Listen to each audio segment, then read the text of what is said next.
قابل جہاں کے عاقل دوستو السلام علیکم۔ ناظرین محترم، ہمارا آج کا موضوع ہے خوش نصیب قافلہ۔ حضرت یوسف علیہ السلام کو ان کے بھائیوں نے جنگل کے ایک تاریک کنویں میں پھینک دیا اور یہ سمجھ کر کہ ہم نے یوسف کو مار ڈالا ہے، واپس چلے آئے، مگر اللہ تعالیٰ نے حضرت یوسف علیہ السلام کو کنویں میں محفوظ رکھا۔ 3 دن تک آپ اس کنویں میں رہے۔ یہ کنواں جنگل میں آبادی سے بہت دور تھا اور اس کا پانی بے حد کھارا تھا، مگر یوسف علیہ السلام کی برکت سے اس کا پانی میٹھا ہو گیا۔ ایک روز وہاں سے ایک قافلہ گزرا۔ یہ قافلہ مدین سے مصر کی طرف جا رہا تھا۔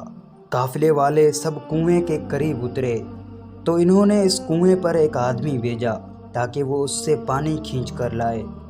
اس نے کنویں میں اپنا ڈول ڈالا تو یوسف علیہ السلام نے وہ ڈول پکڑ لیا اور اس میں لٹک گئے۔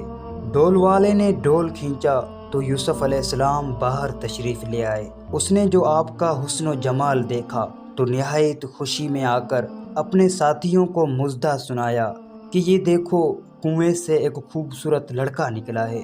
حضرت یوسف علیہ السلام کے بھائی جو جنگل میں اپنی بکریاں چراتے تھے، وہ دیکھ بھال رکھتے تھے۔ آج جو انہوں نے یوسف علیہ السلام کو کنویں میں نہ دیکھا تو انہیں تلاش ہوئی اور قافلے میں پہنچے۔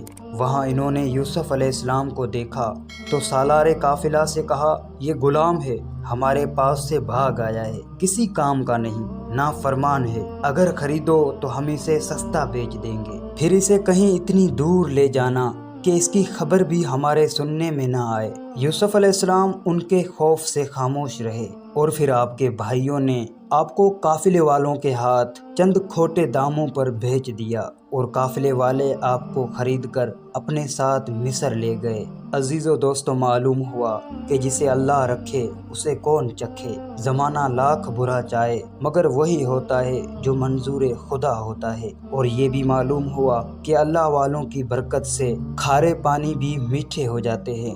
دوستو، اگر چینل پر نئے ہیں تو چینل کو سبسکرائب کرتے ہوئے گھنٹی کے بٹن کو لازمی دبائیں تاکہ ہماری آنے والی ہر ویڈیو آپ تک پہنچ سکے۔